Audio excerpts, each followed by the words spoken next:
If you think you are beaten, you are. If you think you dare not, you don't. If you like to win and if you think you can't, it is almost certain you won't. If you think you will lose, you are lost. For out of the world we find success begins with the person's will. It's all in the state of mind. If you think you are outclassed, you are. You have got to think high to rise. You have got to be sure about yourself before you ever win a prize. Life battles don't always go to the stronger or faster man. That's right. But soon or late, the one who wins is the one who thinks he can. I was told to speak about courage, so be it. Courage is the ability to convert weakness into strength, obstacles into stepping stones, and disasters into triumph. If I have to put in one line, courage is not the absence of fear. Everybody fears. Believe me, everybody fears. I will complete it later on. I want to share a quote about courage in my language. वो काठ की पुतलियां होती है जिन्हें भय नहीं लगता. मेरा भय मुझे जागरूक रखता है, मुझे सतर्क रखता है, मेरे आत्मविश्वास को कुरेदता नहीं है.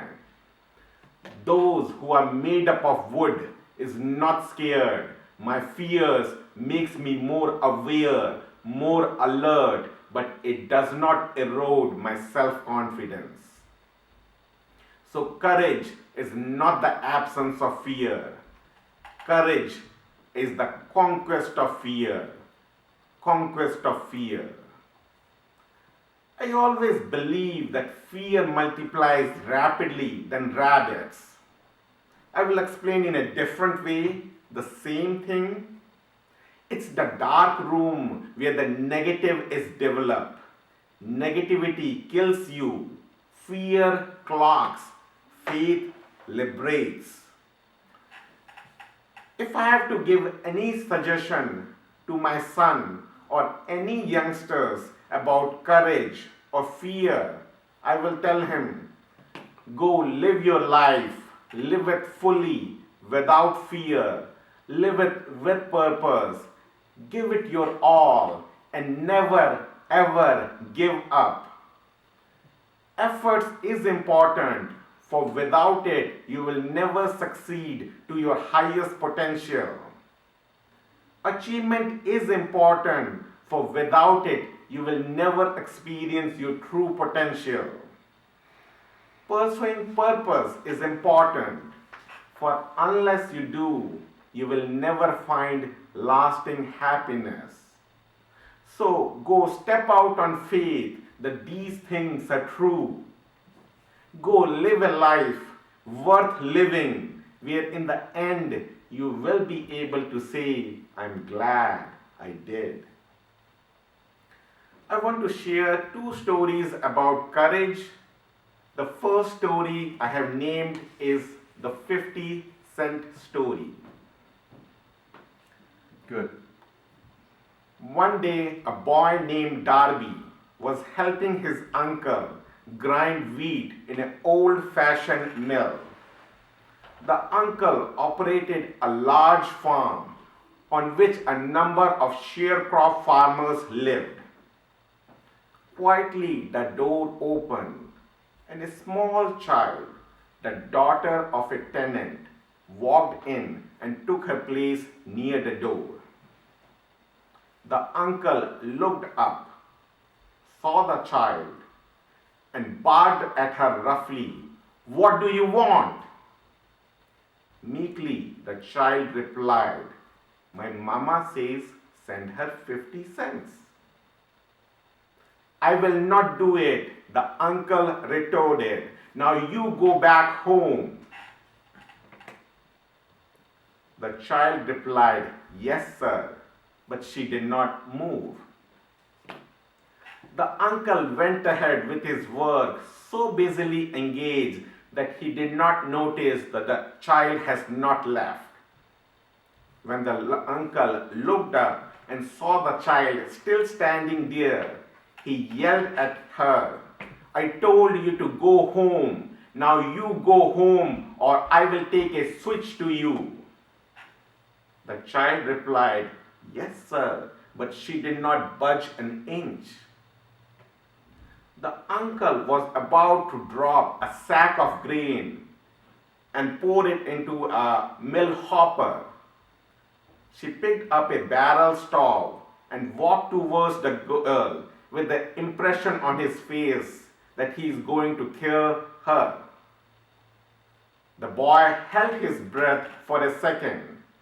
He was certain he was about to witness a murder. The boy knew his uncle had a fierce temper. When uncle reached the spot where the child was standing, she quickly moved forward one step, looked up in his eyes, and screamed at the top of her shrill voice, "My mama got to have that 50 cents. The uncle stopped, looked at her for a minute, laid down the barrel stave in the floor, put his hand in his pocket, took out $50 and gave it to her. The girl took the money and slowly backed towards the door, never taking her eyes from the man whom she has just conquered. So courage is not the absence of fear. Courage is the conquest of fear. She was able to conquer that man because she was certain that she needs that 50 cents for her mama. If I would have been that girl, I would have wet my pants by now, tears rolling down my eyes. I would have ran to my mama at the slightest screaming. Believe me, I'm not kidding. My second story. How many of you have sent mails through FedEx? Everyone. The founder of FedEx once saved the company by taking its last $5,000 and turning into $32,000 by gambling in Las Vegas. Oh no. Now, I'm not telling you to go gambling with your hard-earned money. The man is Fred Smith. He is the founder and CEO of FedEx. In 1971, Smith took his personal fortune of $4 million and raised approximately $90 million to start a delivery company structured so that it can potentially deliver packages overnight to anywhere in the world. Starting from local pickup to the ultimate delivery, operating its own aircraft, depots, posting station, and delivery vans. This is something which has never been done before. Having your own aircraft. You know how much courage and perseverance is required to try something which has never been done before. We all are scared to do the things which has been done 100 times before. Still, we are so scared to do those things. But Smith was very courageous.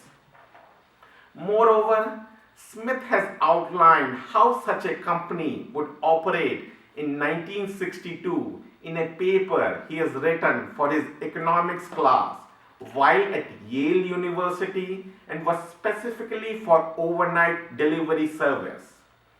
His professor gave him a C grade and told him it's not a feasible project. Don't even try it. But in spite of that, FedEx started air operation in 1973. FedEx lost nearly $13.4 million in the first 2 years. $13.4 million? I would have packed my bags, went to Hawaii, to an unknown country, so that nobody can trace me, believe me. But Smith was very determined. He said, I was very committed to the people who have signed on with me. And if we are going to go down, we are going to go down with a fight. It wasn't going to be because I checked out and never finished. Yeah, good. But FedEx never went down. Thanks to a very aggressive ad campaign which now featured the famous line, when it's absolutely, positively has to be there overnight. FedEx scored a profit of $3.6 million in 1976. 4 years after that, their profit rose to $40 million with a gross revenue near $500 million. Ooh, that's good. Today, FedEx is worth to be estimated in the vicinity of $25 to $35 billion. Fred Smith single-handedly changed the world we do business. I remember a famous quote written by Napoleon Hill. Whatever the mind can conceive and you can believe, you can achieve it. Smith has an idea which was conceived in his mind. He believed in it with utmost faith and was able to achieve it because of his perseverance. It does not mean that he don't have to overcome the obstacles, the hardship, the turmoil. He believed in himself and was able to convert his fears into courage. We all have our own fears, but we can convert our fear into courage by facing the problems head on.